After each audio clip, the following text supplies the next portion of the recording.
É emocionante, assim, estar junto.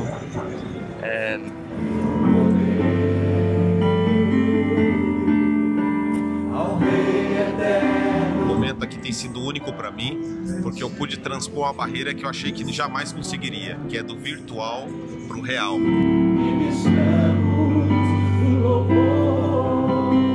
Jesus por nós, mas o Caio eu tenho uma admiração como pessoa mesmo, sabe? E isso foi o que me motivou a vir aqui. Longe de qualquer outra motivação, é o aconchego do coração. Eu estou muito feliz de estar aqui hoje, de ter conhecido o Caio ao vivo. Ele tirou muitas dores, medos de mim virtualmente e foi incrível essa noite. O Caio participou de um processo muito importante na minha vida, de abrir a mente, entender o amor de Deus, a graça. E eu sou muito feliz e muito satisfeita de poder conhecê-lo, tanto virtualmente que nós acompanhávamos e hoje poder conhecer ele pessoalmente também. Foi muito importante estar aqui hoje.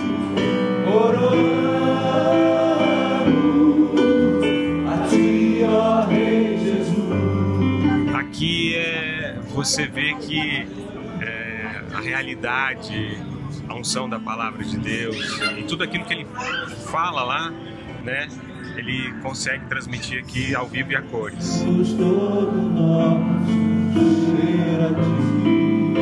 Um caminho da graça que é tão especial para todos nós, que nos abençoa e que nos coloca esperança no coração.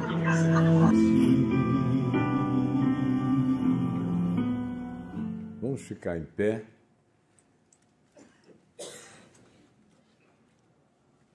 E eu quero agradecer a Ti, Jesus, porque nós não andamos por aí fazendo conferências e nem tampouco shows e apresentações. Nós estamos em espírito e em verdade a vida inteira anunciando a boa nova, anunciando o que Tu disseste que vieste fazer e que era também minha missão, nossa missão no mundo, na terra, entre os homens, a saber, crermos e confessarmos que o Espírito do Senhor Deus está sobre mim, sobre nós, pelo que me ungiu para proclamar libertação aos cativos e restauração da vista aos cegos, para pôr em liberdade os oprimidos e anunciar o ano aceitável do Senhor. Espírito Santo, realiza isto, para que nossa estada aqui não seja vã, para que não corramos inutilmente e para que os nossos encontros não sejam feitos só de música e de afirmações veementes. Nós queremos o poder de Deus no coração, mudando a mente, constrangendo de dentro para fora a nossa existência, de modo que, por mais que seja angustiosamente dolorida a experiência do encontro com a verdade do Evangelho, esse casulo de angústias se quebre, se abra e nós voemos livres. É o que eu creio, é o que eu tenho visto toda a minha vida e é o que eu sei que vai acontecer agora, porque é contigo e em Teu nome que nós abrimos a boca. Em Teu nome, Jesus. Amém. Podem se assentar. Olha só, gente, uma das coisas mais ambivalentes, ou seja, de valor e valência contraditórios frequentemente, ou praticamente antagônicos, podem também ser caracterizados de maneira mais branda pela palavra ambíguo, é aquilo que melhor nos define, nós somos cheios de desejos em choque. E isso nasce, do ponto de vista da nossa compreensão e percepção humana, a partir da narrativa de Gênesis, no capítulo 3, aqui na Bíblia, quando se diz que lá, no lugar arquetípico para a nossa consciência, que é o chamado Jardim do Éden, havia todo tipo de plantas num horto universal indizível, em relação aos quais havia permissão para se comer de tudo e de qualquer coisa que fosse comestível. Havia a árvore da vida, que era um portal de garantia de que aquele que se orientasse pela referência eterna do que Deus chama fruto de vida, vivesse, não era uma árvore para ser comida, era uma árvore para ser observada. E de um outro lado, havia a chamada árvore do conhecimento do bem e do mal, que justamente e estranhamente ganha uma importância na narrativa do texto imensamente maior do que a árvore da vida. A árvore da vida estava ali, mas ela não chamou a atenção. O que chamou a atenção dos humanos, e o texto é baseado na observação humana, na narrativa humana, no sentir humano, foi a árvore do conhecimento do bem e do mal. A árvore da vida nunca foi uma tentação. Não se diz em momento algum que o homem e sua mulher se sentiram tentados a comer do fruto da árvore da vida. Mas se diz imediatamente que eles se sentiram tentados a comer do fruto da árvore do conhecimento do bem e do mal. Olha a ambivalência, a gente nasce na ambivalência. Árvore da vida, árvore do conhecimento do bem e do mal. A árvore é da vida. A árvore do conhecimento do bem e do mal, sobre ela paira um decreto. Não comas dela, porque no dia em que tu delas comeres, tu morrendo morrerás, é o que diz o texto hebraico. No dia em que dela tu comeres, morrendo, admitindo a possibilidade da morte animal, morte orgânica, morte física, mas aquela morte do morrer físico não tinha nenhum impacto fóbico no ser humano, não produzia nada antinatural, era natural.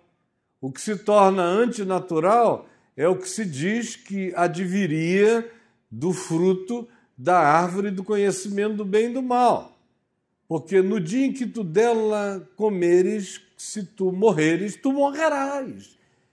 É uma outra morte.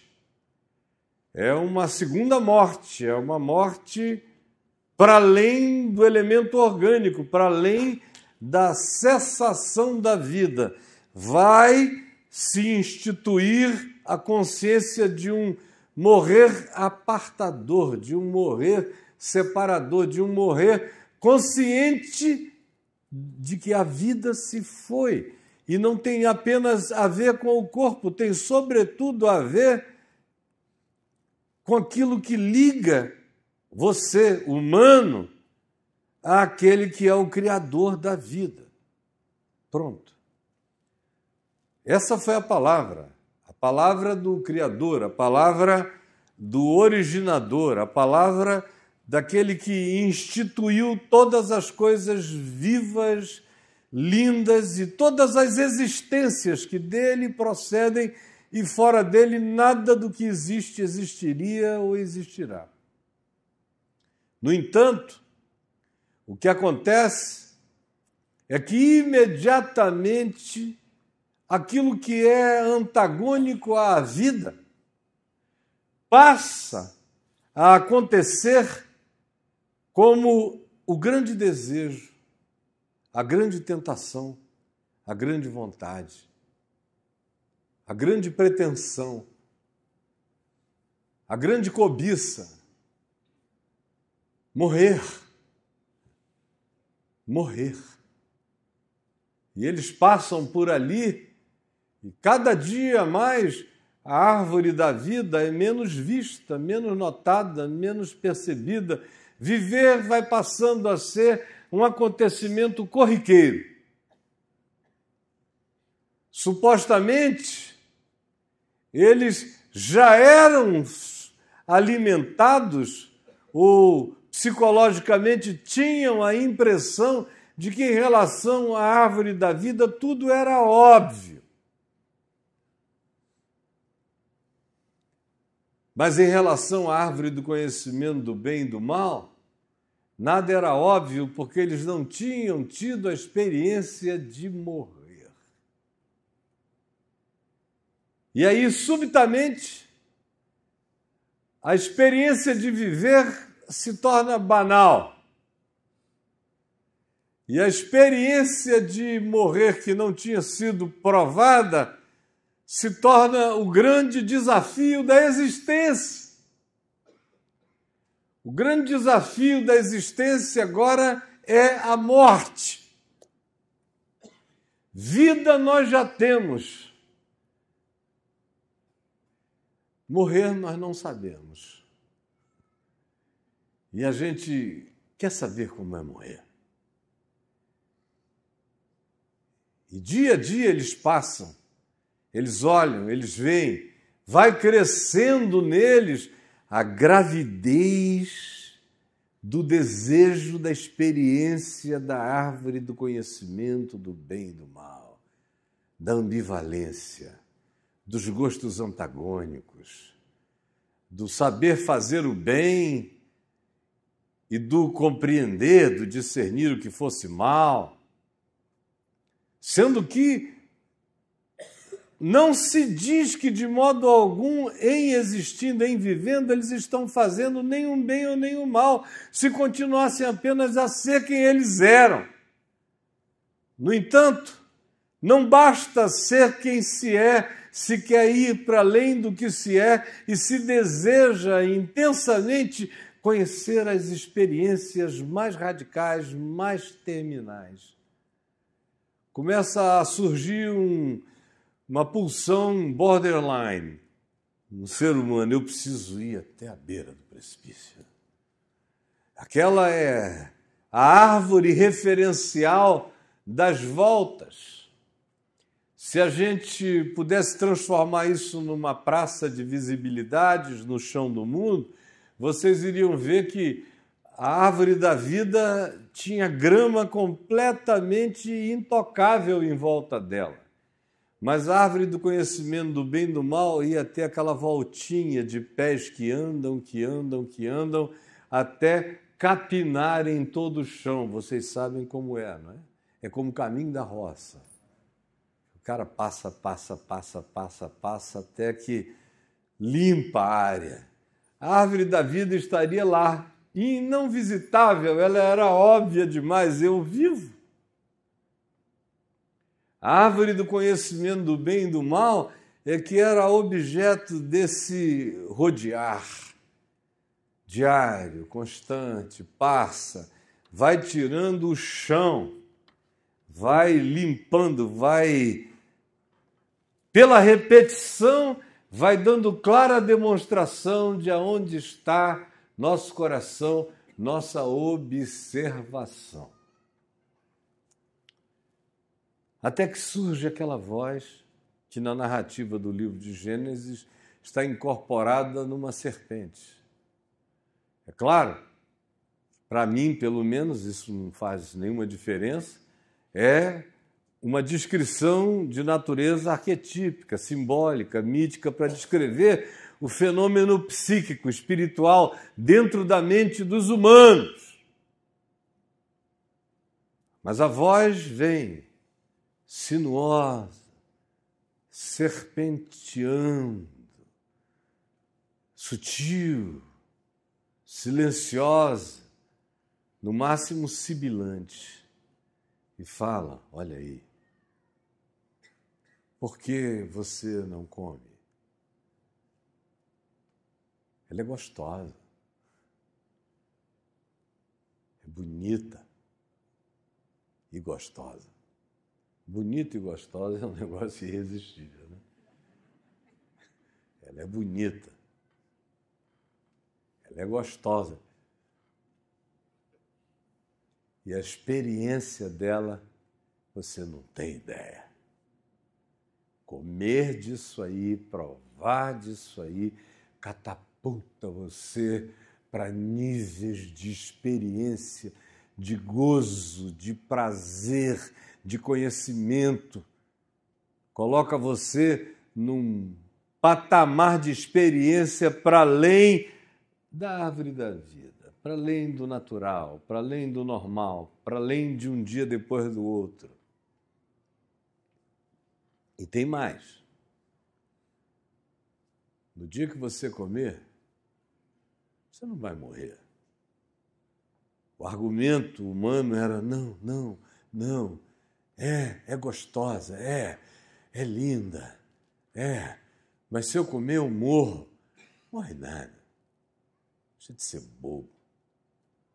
Como é que uma coisa tão gostosa, tão linda pode matar? Ela só tem o poder de emancipar. Por que você não toma e come? Não, é porque ela pode me matar, ela vai me matar. Ele disse: no dia em que tu dela comeres, morrendo morrerás. Eu vou passar a conhecer algo que Deus chama morte. E a voz diz: morre nada. Isso é ciúme divino. Deus é caprichoso. Deus não gosta de concorrência. Deus não quer ninguém sacando as coisas como ele saca. Deus não admite qualquer evolução. Ele quer manter vocês nesse estado de obediência tola. O que ele sabe é que é o oposto, mas ele quer instituir a mediocridade como projeto para a existência de vocês. Porque no dia em que vocês tiverem essa experiência, no dia que vocês conhecerem o bem e o mal, vocês se tornarão deuses. Como Deus, sereis conhecedores do bem e do mal. Aí o texto, seguindo também a psicologia humana cotidiana, diz que a mulher ficou possessa de desejo. Amor. Amor. Vamos lá, amor. Não vamos não, olha, está tudo bem aqui. A gente tem o bastante. Não, amor. A vida pode ficar muito melhor. Eu vou. Aí o homem diz: bom, é sem ela é que eu não fico, né? Bom, a única frutinha que eu não posso deixar de comer aqui é você, menina. Aí ela foi, tomou do fruto e comeu. Primeiro deve ter olhado, gostosa. Ai, comeu.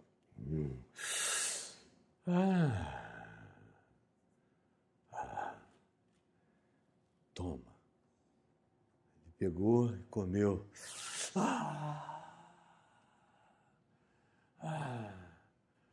Ficaram esperando a morte. Esperando a morte chegar. Esperando a morte. E aí, ele só olhou para ela com outros olhos. Falou: Falou, será que vão aparecer outras como ela por aí? E ela olhou para ele com olhos diferentes. Aí, de repente, algo estranho começa a se instalar. Um sentimento de nudez. O que é isso, nudez? Se eles eram entes naturais, como qualquer outro ente debaixo do sol, de repente, não se diz que eles tiveram frio, que foi uma necessidade que se instalou, mas sim que uma nova psicologia, uma nova leitura, um novo olhar, uma nova autopercepção criou a sua instalação neles. Nada mudou no ambiente, mas dentro deles eles se sentiram nus, inadequados um para o outro, um sentimento de afastamento, de necessidade de se proteger do outro.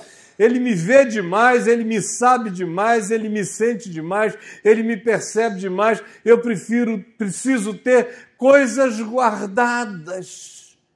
Preciso tirar da vista dele essa percepção minha, da vista dela. Nós precisamos nos resguardar um do outro. Vocês vejam como os casamentos mais primitivos, uma vez a vida, essa experiência, já começam a criar os seus próprios segredos. São coisas em relação às quais eu tenho vergonha. Estabelece um gap, um fosso invisível entre ele e ela. O chão era o mesmo, o ambiente era o mesmo, mas a psicologia da relação já tinha sido alterada. Ele já era ameaçador, ela já era ameaçadora, já havia tanto nele quanto nela aquilo do que nós deveríamos tentar nos proteger. E aí vem a sequência de se esconder. Primeiro, sentem que existe algo que precisa ser protegido em mim em relação a ela, nela em relação a mim. Segundo, vem essa ideia aterradora, esse sentimento esmagador, onipotente. Deus. E eu sou inadequado para Deus. E aí correm para se esconder de Deus, para se alienar, para fugir, para não serem vistos. Surge essa pretensão, essa suposição de que é possível construir, tecer alguma coisa que me proteja do outro e me proteja dos céus e me proteja do meu próprio olhar acerca de mim mesmo. E aí isso é invadido, não por uma voz sibilante como a da serpente, mas por uma voz franca, como o sopro do estrondo da verdade. Adão, Adão, onde estás? Eu estou aqui escondido atrás desse carvalho. Não. Eu estou aqui escondido de ti. Por que tu estás escondido de mim? Porque eu estou nu. Quem te fez saber que estavas nu? Eu comi do fruto que a mulher que tu me deste não resistiu e comeu. Como eu não posso ficar sem comer o que a mulher come, senão a mulher não dá mais nada para mim, eu comi também. Ela me ofereceu e eu comi. Aí ele transfere tudo para a mulher. Aí a mulher vai ficando aturdida e diz: espera aí, né? Foi a serpente que disse que ia ser um espetáculo. Aí Deus olha para a serpente. Aí a serpente olha para trás e teve um som estranho no jardim do Éden. Olha para trás, não tem para quem transferir e assume honestamente o seu lugar de diabo na história. Agora, por que eu estou contando essa história que todos vocês aqui aparentemente conheciam, mas não conheciam? Porque eu nem expliquei, nem vou explicar, não é sobre isso que eu vou falar, mas só a minha narrativa já me fez ver aqui que um monte de gente começou a ver que isso não é conto da Carochinha, é a mais fantástica e simples, porém elaborada narrativa psíquica da constituição do eu humano e da nossa relação uns com os outros e da nossa suspeição em relação a Deus e aos céus. Eu só falei porque aqui nasce a ambivalência. É aqui que se mostra, mais do que em qualquer outro lugar, e é daí que nascem todas as outras tentativas de interpretação psicológica da alma humana. E todas as outras são parcas e pobres quando comparada com a profundidade simples dessa descrição de como a natureza do ser se estabeleceu no modo como hoje nós o experimentamos e o praticamos, dizendo eu. Ambivalência é o que faz desejar aquilo que pode nos matar. Aí todo mundo começa a entender o que eu estou dizendo. Ambivalência, preste atenção, por favor. Ambivalência é o que pode e está presente no nosso coração com o poder de nos tornar absolutamente atraídos por aquilo que pode nos matar. E aí todos nós aqui conhecemos o significado disto. Todos. Depois ele entende. Depois ele entende.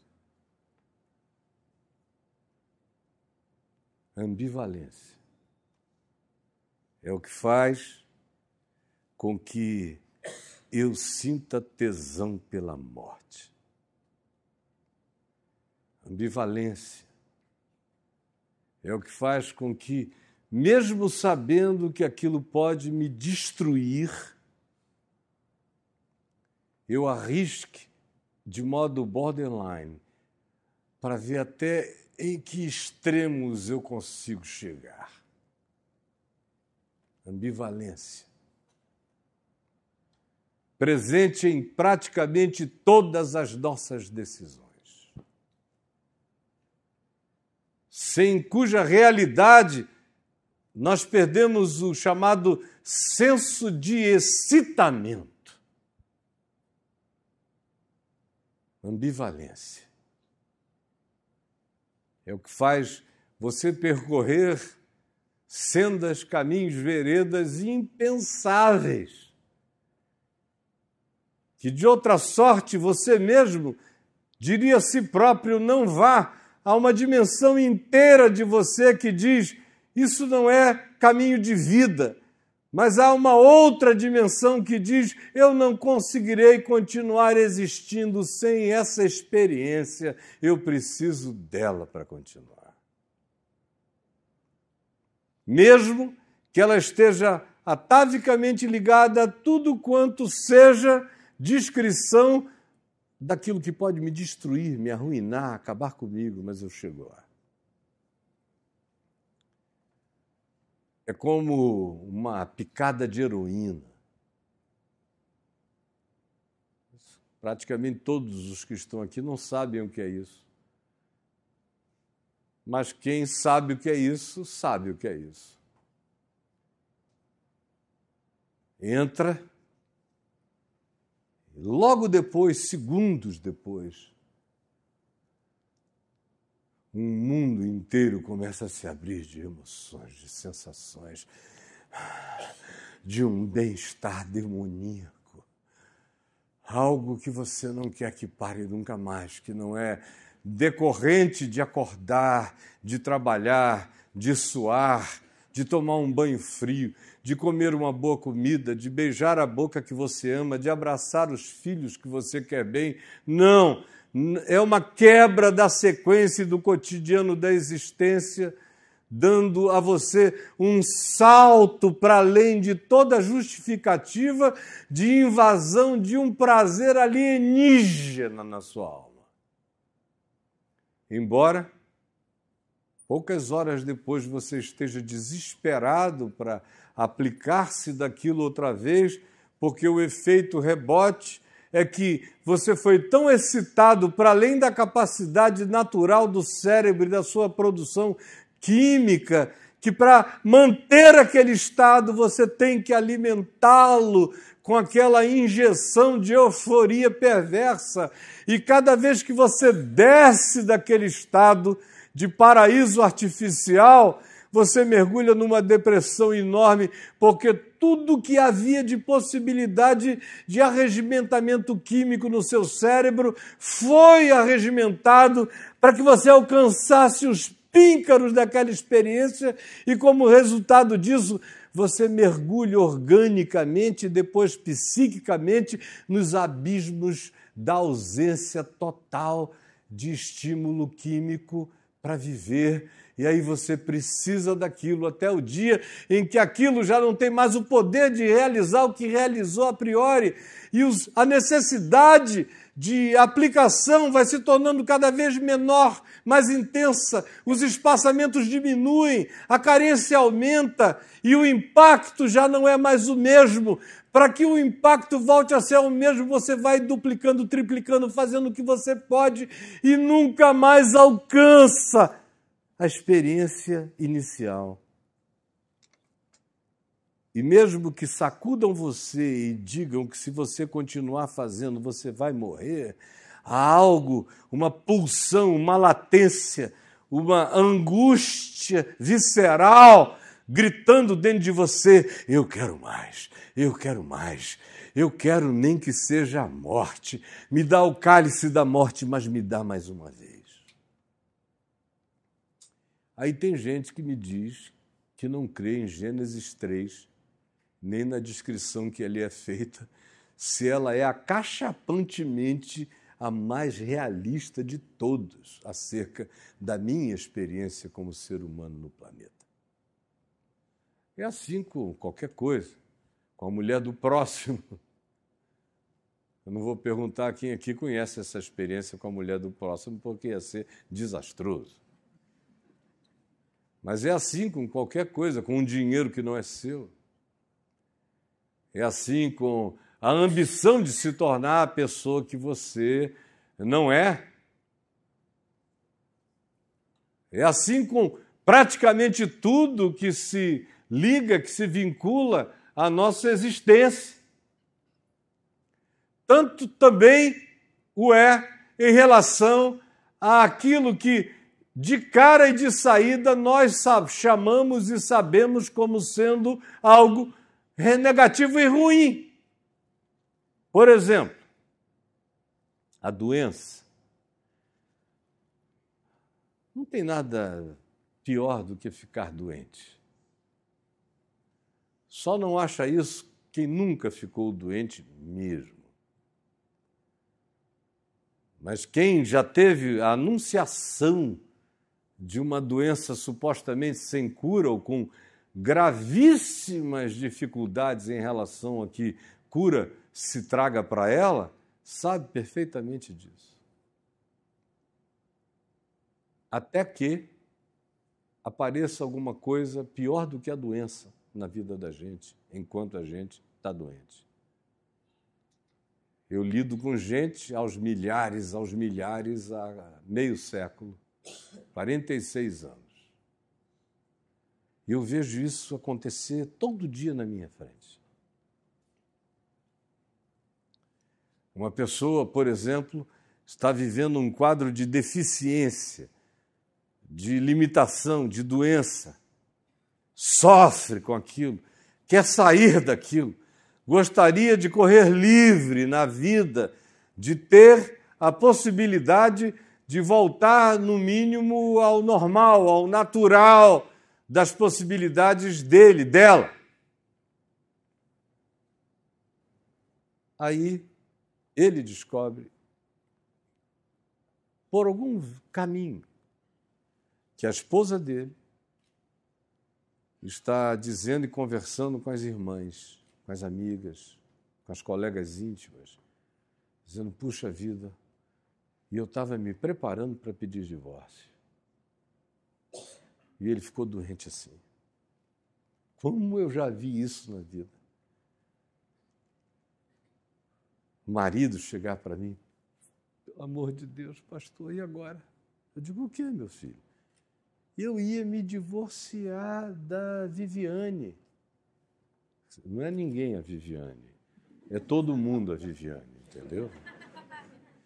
Eu ia me divorciar dela e agora ela apareceu com câncer no seio, ou no útero, ou nos gânglios. E eu não tenho coragem, a gente tem 2 filhos. Eu vou ter que ficar.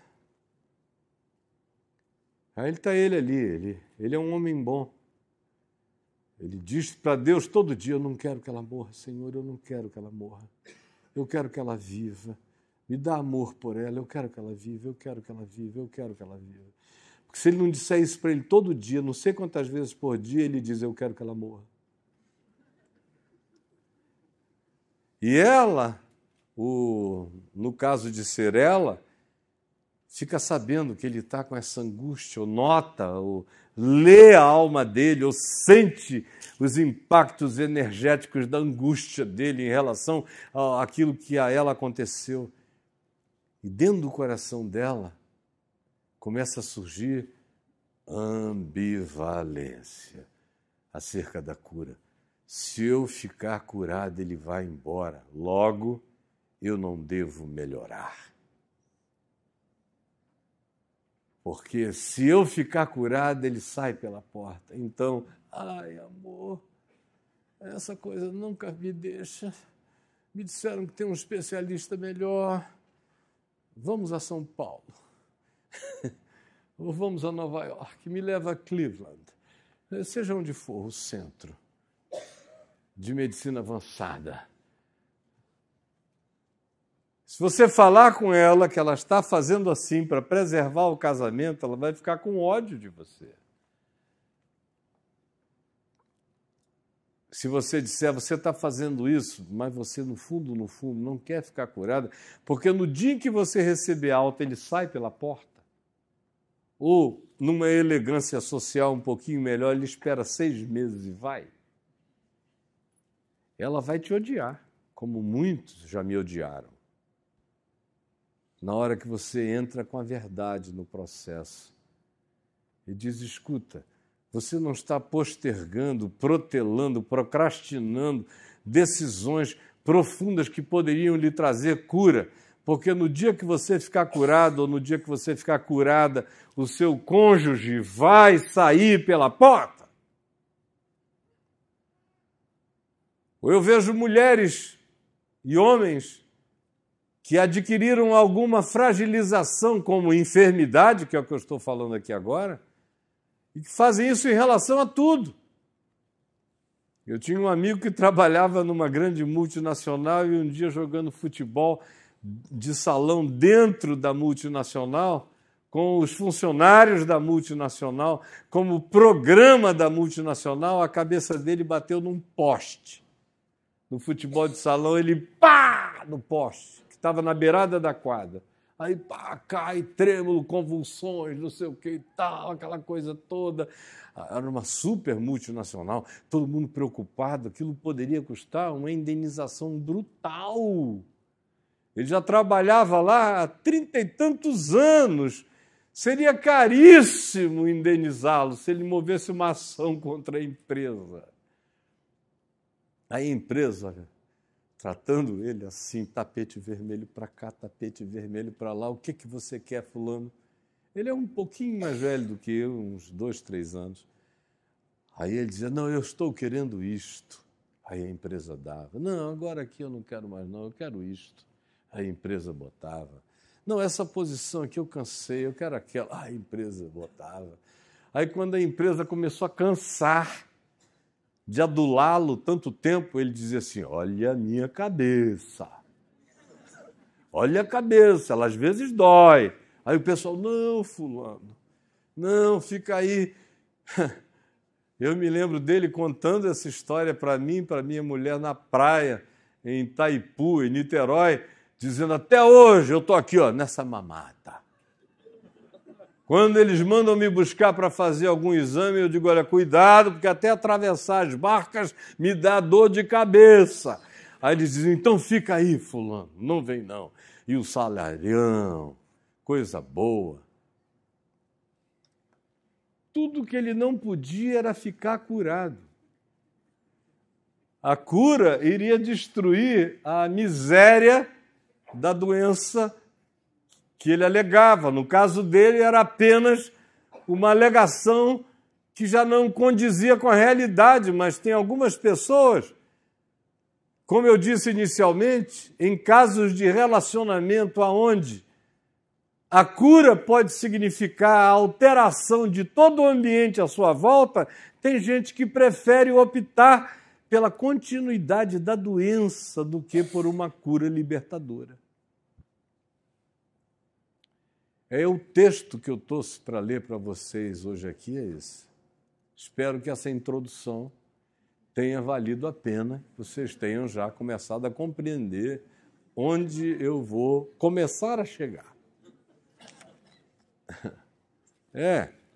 Está em João, no capítulo 5, daquele homem no tanque de Betesda. Betesda significa Casa da Misericórdia. E era uma construção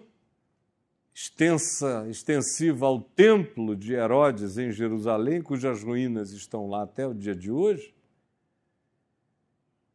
em torno de cuja construção reuniam-se durante alguns anos e criou-se ali uma romaria de doentes, porque se dizia que as águas de Betesda eram agitadas por um anjo uma vez no ano.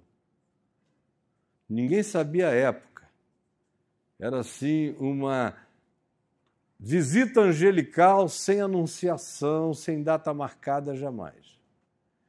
E que aqueles que ali estivessem, que vissem quando a água agitasse, o primeiro e só um, era um Enem desgraçado esse negócio. O primeiro e único que conseguisse pular na água ficaria curado das suas doenças, das suas mazelas, quaisquer que fossem. E o texto nos diz o seguinte: existe ali, junto à entrada da Porta das Ovelhas em Jerusalém, se você for lá hoje, o cenário ainda é o mesmo, um tanque chamado em hebraico Betesda, Casa da Misericórdia, o qual tem 5 pavilhões, 5 tanques de água. Neste jazia uma multidão de enfermos, cegos, coxos, paralíticos. Vocês vejam o poder multicurativo desse milagre, dessa impressão, dessa atração.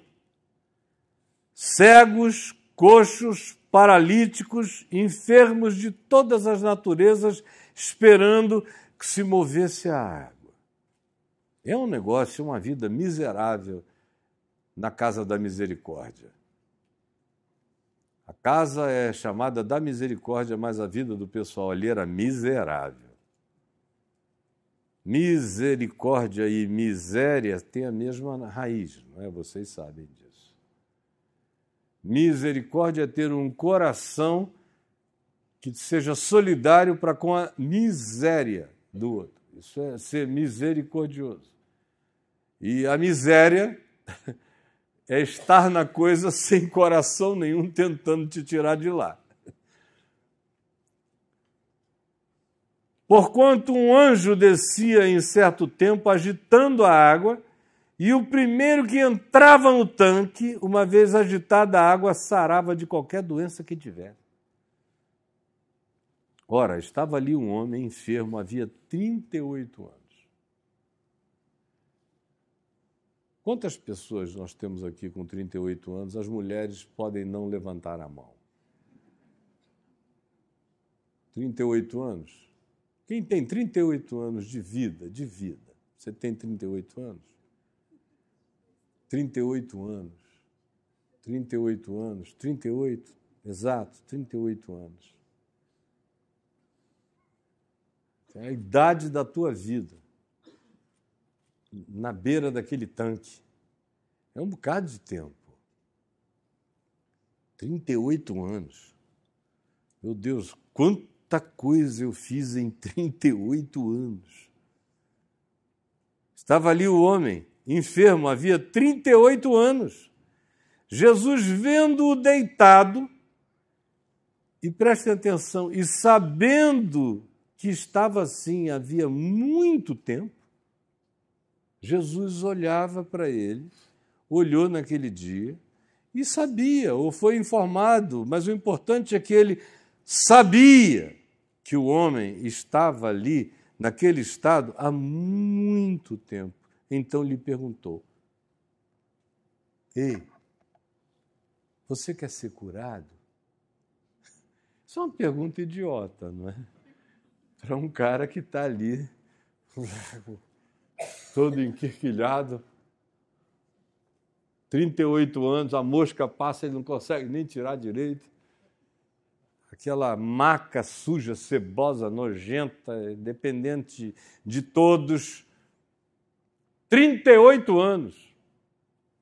Jesus pergunta: tu queres ser curado? E a resposta do homem foi: quero, Senhor. É tudo que eu quero. Ambivalência. Não. Qual foi a resposta do homem? Leia aqui comigo. O texto diz que Jesus pergunta: tu queres ser curado? Respondeu-lhe o enfermo: Senhor, não tenho ninguém que me ponha no tanque quando a água é agitada, pois enquanto eu vou, desce outro antes de mim.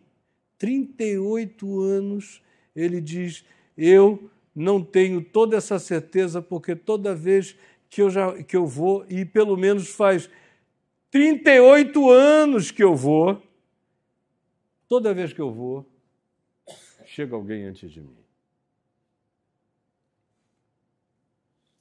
Eu sempre fiquei aturdido com a resposta desse homem. Porque a mais óbvia de todas as respostas deveria ser: quero. É tudo que eu quero. É ser curado. Mas olha só, o poder esmagador da ambivalência. Quando a pessoa está ali há tanto tempo, tantos anos, a enfermidade longa vira modo de existir. A enfermidade longa vira modo de existir. A resposta que ele deu foi: sempre alguém vai antes de mim. Porque a mente dele estava condicionada ao fato de que, se fosse haver uma cura para ele, tinha que ser ali e daquele modo, e por aquele suposto agente angelical. A doença, a enfermidade, o condicionamento negativo, aprisionante, a ambivalência é tão profunda que o indivíduo já não consegue mais recorrer à esperança da cura pura e simples. Ele já está condicionado pelo ambiente. Para ele, como para muitos de vocês, só existe cura se for com um médico tal. Só existe sono se for com um remédio tal. Só existe solução se forem pelos caminhos pré-definidos. Só haverá cura se for no tanque, uma vez agitada a água. E Jesus não perguntou: você quer que eu chame o anjo? Você quer que eu agite a água? Você quer? Não, ele só perguntou: você quer ser curado? Mas a resposta não é óbvia. Porque a enfermidade longa se transforma num modo de existir. Eu passei até aqui a minha vida vendo gente que você sacode e diz, pelo amor de Deus, só diz que você quer e abre a porta e a possibilidade para que você fique. Mas o indivíduo diz, não, pastor, eu não consigo fazer isso. E você não está pedindo para a pessoa fazer nada. Mas a cabeça dela ficou condicionada pelo modus operandi de uma cura que não necessariamente acontece, tanto é que não acontece, e nesse caso não acontece mesmo, que o homem está lá há 38 anos. Mas não foi o bastante para ele, porque a enfermidade longa vira modo de existir e fixa a desculpa para a não cura na gente. Fixa a desculpa para a não cura na gente. E condiciona a cura aos mitos, aos modos pré-estabelecidos, e o indivíduo não se abre para a possibilidade de uma cura real mesmo. Porque a ambivalência está presente. Ele se vinculou com a doença, ele nasceu no Éden também. Aquilo mata, mas ele já não sabe viver sem alternativa daquela referência. Está preso a ela. A cura, nesse caso, só acontece se o paradigma da enfermidade for quebrado como padrão mental. Você pode repetir isso comigo? A cura, nesse caso, só acontece se o paradigma da enfermidade for quebrado como padrão mental na gente. Senão, você vai morrer doente. Mas mesmo.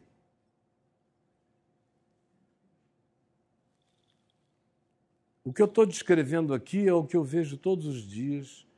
Eu não fui específico, eu vim lá do Éden, viajei por outros ambientes psíquicos e comportamentais, na esperança de que o Espírito de Deus ilumine a mente de cada um e o indivíduo se enxergue na sua miséria, na sua Betesda, nos seus vícios longos e contínuos, na sua retroalimentação da morte, enquanto diz que está fazendo esforço de esperança, mas mantendo a constância daquilo que não cura. E quando se oferece ao indivíduo uma porta para sair, ele faz alegações vinculadas às tradições que até aqui apenas o acachaparam de frustrações e tiraram da alma dele qualquer que fosse o vislumbre da possibilidade de viver de outro modo. É horrivelmente ambivalente a alma humana. A gente quer, mas nem tanto. A gente precisa, mas não quer chegar lá.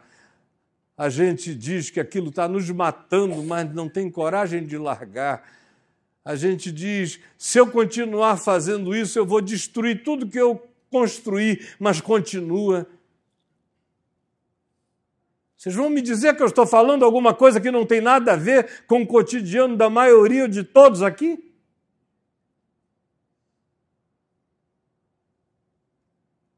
Quando você tem certeza que, se você tomar daquele fruto, ele é bonito, ele é gostoso, mas ele mata, mas eu vou comer assim mesmo. E você come. E aí a morte passa a ter um conluio com você e você com ela. Se dessem a chance deles vomitarem aquilo, talvez eles não quisessem. Adão vomita, que você fica bom. Eu vou querer comer de novo amanhã, Senhor. eu vou querer comer de novo outra vez. Tem um monte de homem e de mulher que estão entendendo perfeitamente a natureza comestível do que eu estou descrevendo aqui. Mas vai te matar, eu vou comer de novo. Vai te destruir, não, mas eu vou pegar outra vez. E se você, depois de ver a pessoa sofrer tanto, diz, escuta, você quer ficar livre disso? Aí vem as alegações, meu pai nunca me ajudou, mamãe trabalha contra isso, a minha herança genética contribui para isto, pastor. Eu fiquei traumatizado, eu já estou há 38 anos nesse lugar, já não sei mais nem como é que é. Eu acho que esse é meu karma. Eu acho que eu estou pagando preços de pecados de vidas passadas. Aí o cara começa a encontrar desculpa. De vez em quando eu encontro alguém que você diz, você pode ficar curado agora. Ele diz, não, pastor, eu estou ainda pagando dívidas passadas. Fica difícil. Ambivalência. Tu queres ser curado? Aí a cura só pode acontecer se eu admitir quebrar o paradigma enfermiço desse padrão mental que precisa ser quebrado, essa carapaça precisa ser aberta. Eu preciso permitir que o vício de pensamento, de condicionamento, de emoção, de manipulação, de uso, de utilização da minha própria miséria para mim mesmo e para outros, deixe de existir como padrão da minha vida em mim. E foi o que Jesus fez com esse homem e é o que eu espero no Senhor Jesus que Ele faça hoje aqui com a gente. E o que é? Jesus olhou para o homem e disse a ele, levanta. O cara está lá há 38 anos. Aí vem Jesus e simplifica tudo, é um caso sério. O Evangelho é inaceitável por causa disso, ele é de uma simplicidade brutal. Aí o cara diz, mas escuta, não tem que ter 27 sessões?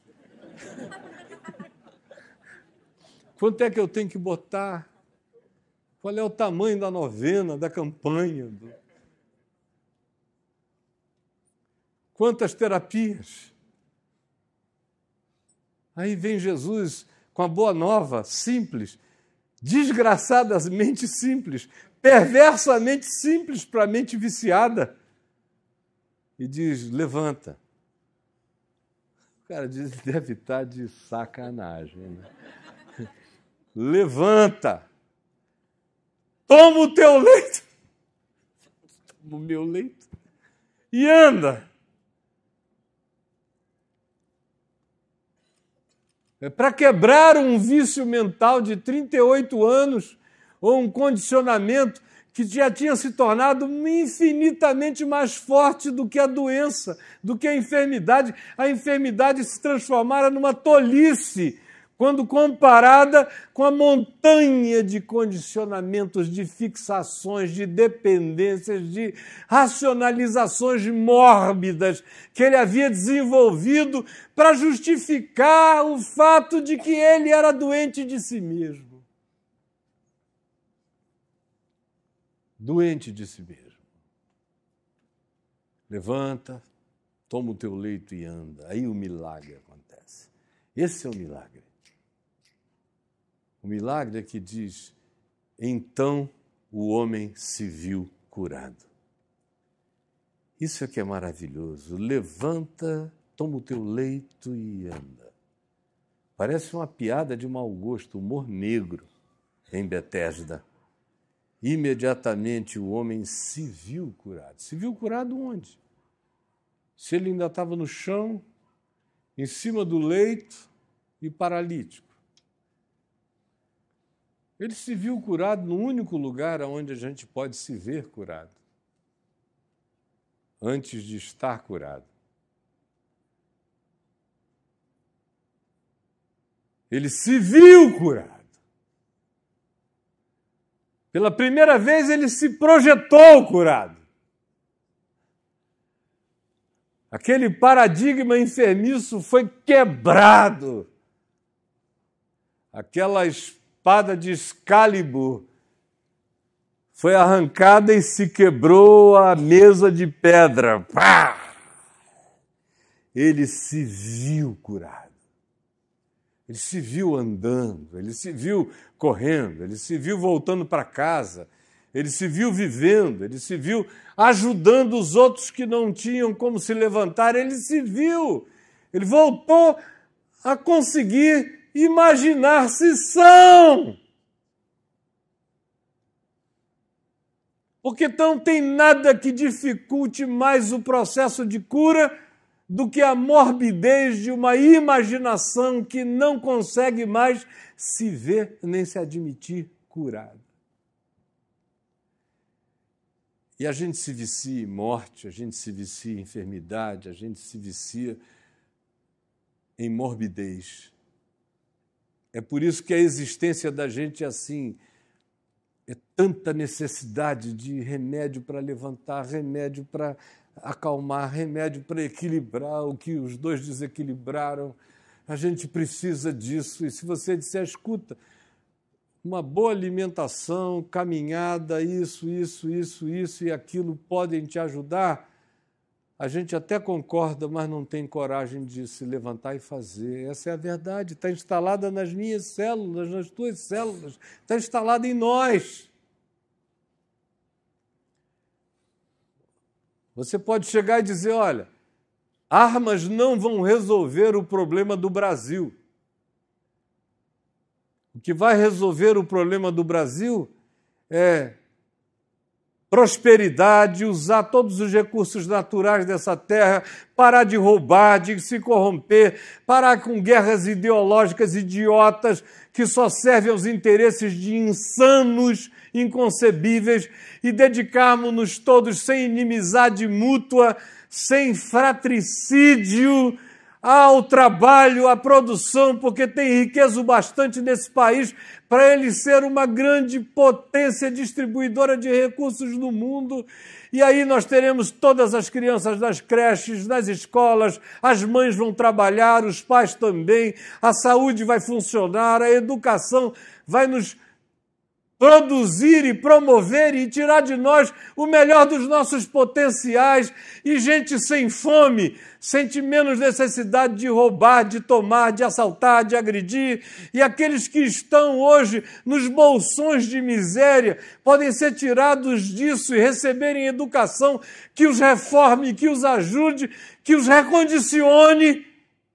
E o nosso sistema de legislação pode ser infinitamente melhor e de controle e segurança também, de modo que nós não tenhamos escolas de perversidade dentro e fora das nossas penitenciárias. Essa será a solução. Aí o cara diz, mas isso pode demorar uns 20 anos de trabalho muito forçado, me dá uma arma aí que eu dou logo um tiro no sujeito. E a verdade é essa. Porque você sabe, no fundo, todo mundo sabe o que vai resolver e o que não vai resolver. Mas o ataviamento para com a morte é uma coisa tão presente em nós que a gente troca a vida pela morte, a gente troca a verdade pela injustiça. Levanta, toma o teu leito e anda.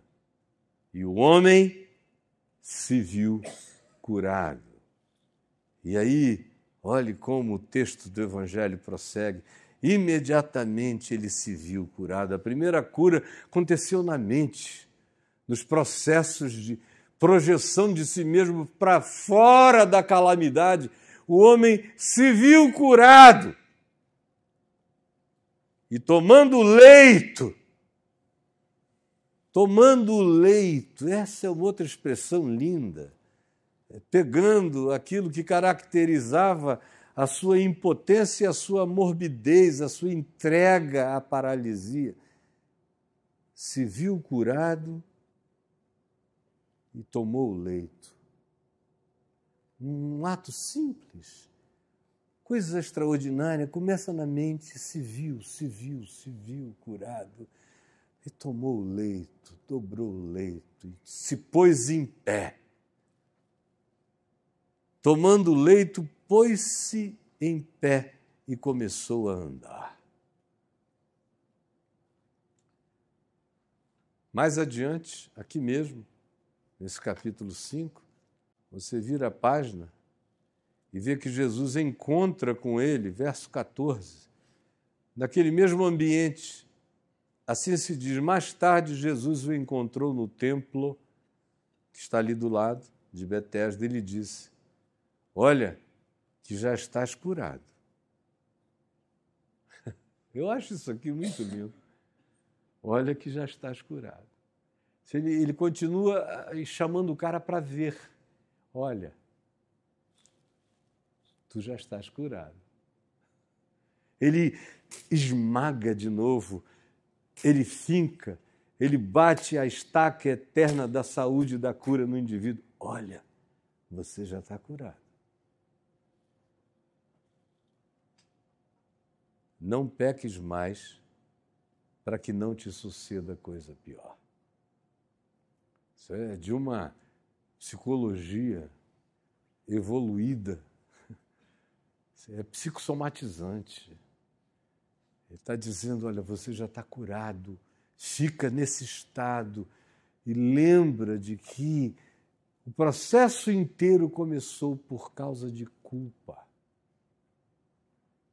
Culpa guardada pode gerar histeria paralisante. Culpa guardada pode produzir efeito de autopunição. Culpa guardada vira paralisia, vira cegueira, vira surdez, vira dependências de todos os tipos e naturezas, vira impotência, vira incapacidade, vira paralisia. Olha, enxerga, vê, olha para frente, olha hoje, olha para trás, olha, entende, compreende. Tu estás curado agora. Recupera a viagem da tua paralisia e vê que isso tudo começou por causa de um pecado perverso, que na tua alma produziu uma gravidade tão acachapante que o modo como o juízo, o autojuízo, a autopunição se estabeleceu em você foi através desse processo paralisante. Não volta mais às origens da paralisia. Mantém tua mente viva, ativa, olhando para o chamado, para a voz que te tirou daquele estado de morbidez, onde tu cultuavas a tua paralisia, ambivalência. Olha, gente, isso é o Evangelho que eu estou pregando aqui, vocês sabiam? Isso é uma boa nova da pesada, vocês não acham, não? Sinceramente, vai ir para a Faculdade de Psicologia de Santa Catarina para ver se você ouve uma aula dessa. E não é aula, não, é palavra da vida, entendeu? Eu parto para dentro do diabo com essa verdade aqui, ou eu arrebento. É verdade. É verdade. É boa nova. E eu tenho visto milhares e milhões de pessoas assim, que estão há anos e você chega e diz, levanta, toma o teu leite e anda. E quando o Espírito Santo engravida a mente do indivíduo com a visão de quem ele pode ser, para fora daquela ambivalência perversa, quem ele pode ser, e ele crê, o processo inteiro vai dando lugar ao brotar dessa vida que vai fazê-lo andar na direção do melhor dele na vida. E o chamado é esse: não volta atrás, não repete a perversidade, continua, para que não te suceda coisa pior. O que Jesus estava dizendo é que, uma vez livre daquele estado, ele se mantivesse nessa nova vida e não voltasse atrás, porque o voltar atrás poderia colocá-lo numa situação incomparavelmente mais difícil. É uma outra psicologia brutal de Jesus que diz que o segundo estado é pior do que o primeiro. Eu recebo todo dia, vocês me acompanham todos os dias, como as pessoas me perguntam sobre tudo. E eu vou dando palavras de Deus com aquela certeza de que a cura vai acontecer. Eu sei que vai. Só se eu fosse um idiota eu não saberia a essa altura do campeonato que vai, porque eu tenho visto milhares e milhares serem assim curados. Aí eu dou uma viajadinha como essa aqui, por exemplo, ou em qualquer outro lugar do país ou do mundo, onde pessoas são expostas à simplicidade dessa palavra. E recebo aqueles beijos mais abençoados da face da terra. De gente que diz, minha mulher testemunha disso, gente que diz, eu estava anos e anos e anos e anos entrevada naquela cama, puseram lá você num celular do meu lado ou num tablet. Eu comecei a te ouvir, olha onde é que eu estou. Quando eu vi, eu tinha saído daquilo. E a resposta é sempre a mesma. Eu comecei a sair quando eu me vi curada. Quando eu vi que eu podia, quando eu vi que seria possível, quando eu vi que se eu cresce, eu me levantaria, que eu estava doente de mim mesma, quando eu criei que eu estava perdoada, quando eu criei que o meu pecado, o meu erro, o meu equívoco, minha maldade, ou minha persistência nela, o meu conluio com a ambivalência que me mata, tinha dado lugar a uma esperança de vida e, de repente, lá estava eu, em pé, vivo, aqui, agora. Quando você ouve aquelas pessoas que te dizem, eu estava há 12 anos num leito, numa depressão brutal, e ouvi uma palavra de esperança, com essa energia de fé.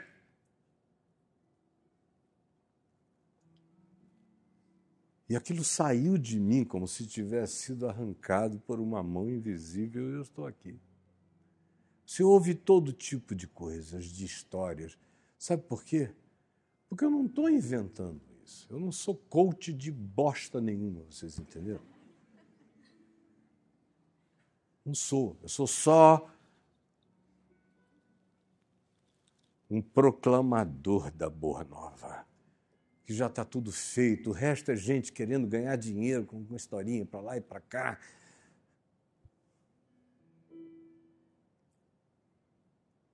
Pelo amor de Deus, o que eu estou dizendo está aqui, está à mão, está na tua mente, está no teu coração.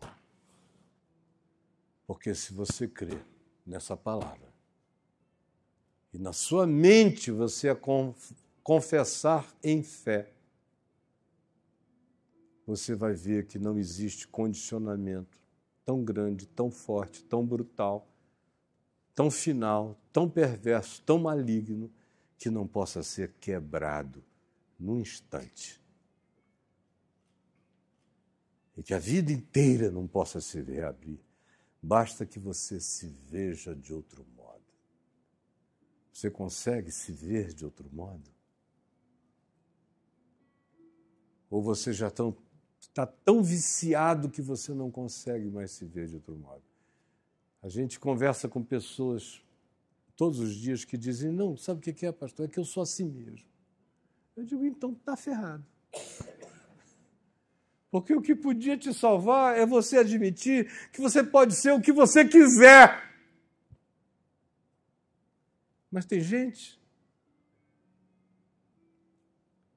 ambivalência, que diz: mata, mas eu como. E vou morar no pé da árvore. E vou comer dela todo dia até a morte. E aí vai morrer de si mesmo. E morrendo morrerá. Mas há aqueles que, por uma graça, por uma gravidez do Espírito Santo no pensamento, conseguem se ver curados. Eu já passei por algumas situações na existência que a maioria dos seres humanos que eu conheço teriam se matado no meio delas. Mas eu estou aqui, lindo de amor. Eu vou morrer maravilhoso, vocês não têm nem ideia. Quanto mais o tempo passar, mais maravilhoso no amor de Deus eu vou ficar, porque eu me vejo curado, eu me vejo santificado, eu me vejo glorificado, eu me vejo cheio do Espírito Santo, eu me vejo cheio da palavra da vida, eu me vejo cheio de Deus e de Jesus. Aí quem é que vai segurar um cara que vive assim? Não existe nem no céu, nem na terra, nem debaixo da terra, ninguém para segurar o poder dessa alavanca de Deus em mim. Porque nele eu me vejo totalmente curado. Nele eu já estou assentado nos lugares celestiais em Cristo Jesus. Você pode ouvir falar daqui a um tempo que eu morri do coração, morri disso, daquilo. Foi só o meu corpo, mas quem morreu foi um cara que transcendeu para a vida eterna. Morreu, vou logo, daqui a uns 15, 20 anos. Se eu tiver longevidade, uns 25, olha lá que vai ser um recorde familiar. Que assim, do ponto de vista estatístico, dentro de uns 12 a 15 eu já deveria ir. Mas eu vou ficar mais tempo, só porque eu não estou nem aí. Eu não estou nem aí, eu só quero viver todo dia a alegria dessa força de compartilhar o Evangelho para todo mundo. E é interessante, porque agora, com quase 65 anos de idade, eu estou mais forte do que nunca. Cada dia mais inabalável nele. Eu me vejo nele podendo tudo naquele que me fortalece. O homem se viu curado e, tomando o seu leito, se pôs em pé e andou. Vamos ficar em pé. O privilégio é meu. Ó Senhor Jesus, vivo, ressuscitado de entre os mortos, porque eu sei, porque Tu vives em mim, porque eu estou cheio de Ti. Não é porque eu sinto, é porque eu sei de Ti em mim, eu sei de Ti em todo aquele que crê. E agora eu peço que essas palavras que não são de homens, que vêm do céu, que vêm de Deus, que são palavras de vida, de verdade, de sabedoria celestial e carregadas do poder de Deus, encontrem corações, mentes, espíritos que consigam se ver em Ti. Consigam se ver em pé, consigam se ver agora pela fé curados, consigam se ver perdoados, consigam se ver restaurados, consigam se ver amados, consigam se ver prosseguindo, consigam se ver perdoando, consigam se ver andando livres, consigam se ver sem esse peso, consigam se ver sem essa maca, consigam se ver sem esse karma.